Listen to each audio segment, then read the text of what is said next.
नमस्कार, टीवी 9 राजस्थान पर आज की इनसाइड स्टोरी के साथ मैं हूं भविष्य त्यागी। विधानसभा के चुनावों में हार जीत इस बात को भुलाकर अब दोनों ही राजनीतिक दल, चाहे कांग्रेस हो चाहे बीजेपी, आने वाले लोकसभा चुनावों की तैयारियों में जुट गए हैं। हालांकि विधानसभा चुनावों में जीत के बाद बीजेपी का कॉन्फिडेंस और जोश दोनों हाई हैं। हालांकि वो बात अलग है कि हाल ही में करणपुर सीट पर मिली हार के बाद कांग्रेस इसके सहारे एक सियासी नैरेटिव गढ़ने की कोशिश जरूर कर रही है कि देखिए, जिस तरीके से प्रदेश में तानाशाही रवैये से सरकार एक महीने में चलाई गई, जो नई सरकार बनी है, उसका नतीजा ये रहा कि पहले ही चुनाव में हार बीजेपी को मिली। खैर, किस तरीके से दोनों पार्टियां लोकसभा चुनावों के लिए अब तैयार हो गई हैं, बीजेपी के भीतर से क्या खबरें मिल रही हैं और कांग्रेस के भीतर से सचिन पायलट को लेकर जो बड़ी खबर मिली और जिस तरीके से उन्होंने दौसा में मीडिया से मुखातिब होकर बयान दिया है, तो उन्होंने किस तरीके से अपनी सियासी पारी को रिस्टार्ट करने का मन बनाया है, वो आज आपको इस इनसाइड स्टोरी में बताएंगे। सबसे पहले बात बीजेपी की। बीजेपी से खबरें ये आ रही कि बीजेपी में अब यह तय हो रहा है कि किसको चुनाव लड़ाया जाए, किसको नहीं चुनाव लड़ाया जाए।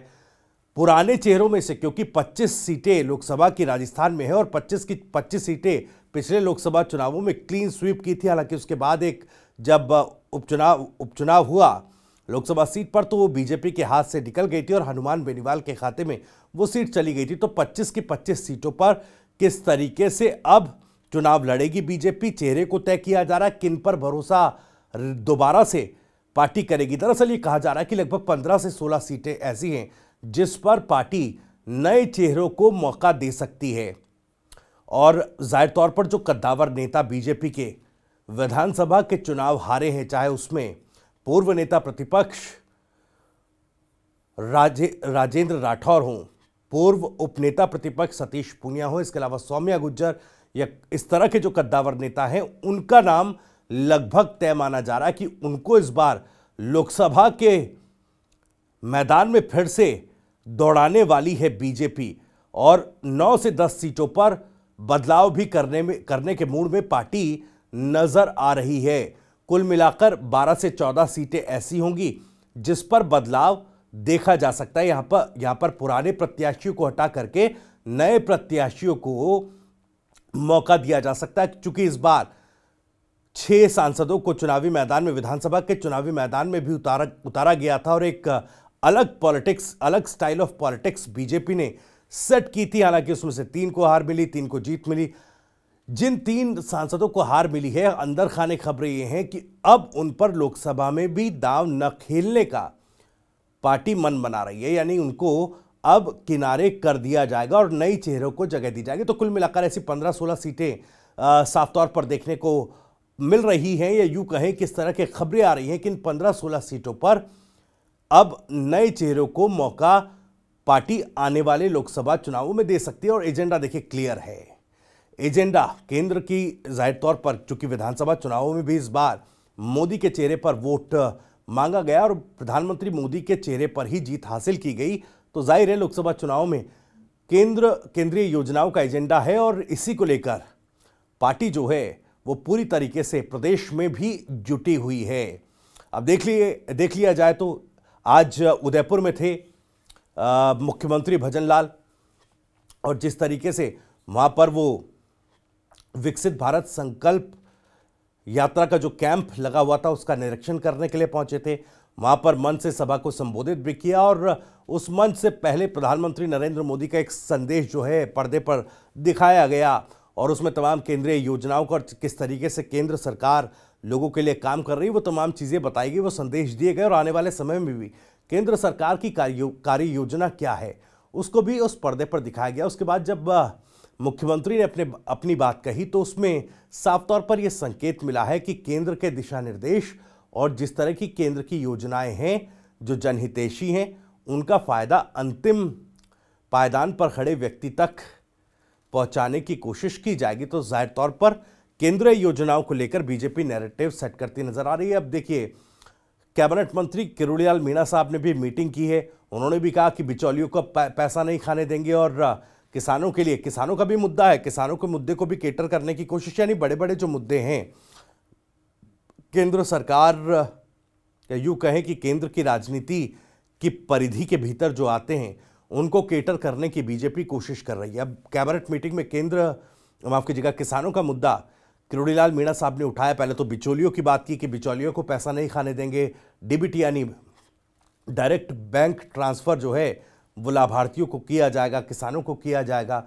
इसके अलावा किसानों के लिए उन्होंने ये भी कहा कि जो मौसम अगर बदलता है, मौसम बदलने के आसार दिखाई दे रहा है और मौसम की वजह से किसी किसान की जो फसल है वो बर्बाद होती है तो उसको मुआवजा राशि भी किसानों को दी जाएगी। और जिस तरीके से कांग्रेस पार्टी प्रदेश में किसानों के लिए अलग से बजट रखती थी, कोशिश बीजेपी सरकार यानी भजनलाल सरकार की भी ये होगी कि किसानों के लिए अलग से बजट रखा जाए। तो देखिए, अब कुल मिलाकर एक तरफ तो सीटों को लेकर मंथन चल रहा है और उस पर एक्सरसाइज बीजेपी ने शुरू कर दी है। इसी के साथ साथ ग्राउंड पर तमाम नेता जुट गए हैं और उन मुद्दों पर फोकस करते हुए लोगों को केटर कर रहे हैं जो आने वाले लोकसभा चुनावों में बड़े मुद्दे बनने वाले हैं।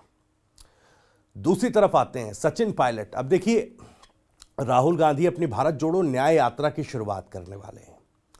इधर कांग्रेस की राजनीति को लेकर भी पूछा जा रहा है कि भाई अब कैसे आगे बढ़ेगी। विपक्ष की भूमिका में राजस्थान में तो आ गई है, लेकिन अब नई शुरुआत लोकसभा चुनावों के लिए कांग्रेस पार्टी को भी करनी है। तो अब माफ कीजिएगा, सचिन पायलट आज दौसा में थे और उन्होंने जो है मीडिया को संबोधित किया, मीडिया से बातचीत की। उन्होंने स्पष्ट कर दिया, देखिए भारत जोड़ो न्याय यात्रा उन्होंने बताया मणिपुर से शुरू होगी। मणिपुर वो शहर है, वो राज्य है जहां पर जो केंद्र सरकार ने पूरी तरीके से उसको अनदेखा किया, वहां पर जो हिंसा हुई उसको अनदेखा किया। तो लाइमलाइट में विपक्ष के तौर पर जो मुद्दे हैं, सचिन पायलट ने उसका जिक्र करते हुए कह दिया कि कांग्रेस पार्टी के वो तमाम मुद्दे उनको मुखरता से आगे रखा जाएगा, सामने रखा जाएगा। और जाहिर तौर पर भारत जोड़ो यात्रा के दौरान भी जिस तरीके से सचिन पायलट ने अपनी सक्रिय भूमिका निभाई थी, राजस्थान में भी और अलग अलग राज्यों में भी जहां जहां से भारत जोड़ो यात्रा निकली थी, उस वक्त राहुल गांधी के साथ कंधे से कंधा मिलाकर चलते नजर आए थे सचिन पायलट। और उसी दौर आपको याद होगा, तभी राहुल गांधी ने राजस्थान में जब वो पहुंचे तो एक बार फिर से कहा कि देखिए गहलोत और सचिन पायलट दोनों पार्टी के बड़े नेता हैं, दोनों पार्टी के एसेट हैं। अब फिर से सचिन पायलट की कोशिश ये रहेगी कि भारत जोड़ो न्याय यात्रा के जरिए कांग्रेस पार्टी और राहुल गांधी की और ज़्यादा नज़दीकी उनसे बढ़ाई जा सके। राजनीतिक तौर पर मैं बात कर रहा हूं, क्योंकि उन्होंने ये स्पष्ट किया कि देखिए पार्टी ने एआईसीसी में थोड़े बदलाव किए, उन्हें भी एक राज्य की भूमिका दी गई है, एक राज्य की जिम्मेदारी दी गई है, वो अपनी भूमिका निभाएंगे। और सचिन पायलट ने उसी तरीके से बात करनी शुरू भी कर दी है। सचिन पायलट ने कहना शुरू कर दिया कि देखिए 3 राज्यों में भले ही हमारी हार हुई हो, लेकिन हमारा वोट प्रतिशत घटा नहीं है, यानी हमें नुकसान नहीं है वोट प्रतिशत के लिहाज से, हमारा वोट इंटैक्ट है। वो ये बताने की कोशिश करें कि देखिए कांग्रेस पार्टी मजबूत है और मजबूती से अब आलाकमान के निर्देशों के मुताबिक उसी तरीके से कांग्रेस पार्टी को और आगे बढ़ाया जाएगा। और चुनावों के लिए, आगामी चुनावों के लिए कांग्रेस पार्टी के लिए तगड़ा एक नैरेटिव जो है, तमाम मुद्दों को लेकर जो कांग्रेस पार्टी उठाएगी उन मुद्दों पर वो नैरेटिव गढ़ा जाएगा, क्रिएट किया जाएगा, ताकि आने वाले चुनावों में उसका फायदा मिल सके। तो अपनी अपनी राजनीति है, पार्टी की हो, नेता की हो, उसी लिहाज से पार्टी आगे बढ़ रही है, उसी लिहाज से अलग अलग नेता आगे बढ़ रहे हैं। तो बीजेपी और सचिन पायलट को लेकर हमने ये दोनों खबरें आपको बताई। आज की इनसाइड स्टोरी आपको कैसी लगी ज़रूर कमेंट बॉक्स में हमें बताइएगा। आप भी इस मामले पर कुछ कहना चाहते हैं तो कमेंट बॉक्स आपके लिए खुला है। और राजस्थान से जुड़ी और भी तमाम खबरों को सबसे पहले जानने के लिए सब्सक्राइब जरूर कर लीजिएगा। TV9 राजस्थान। नमस्कार।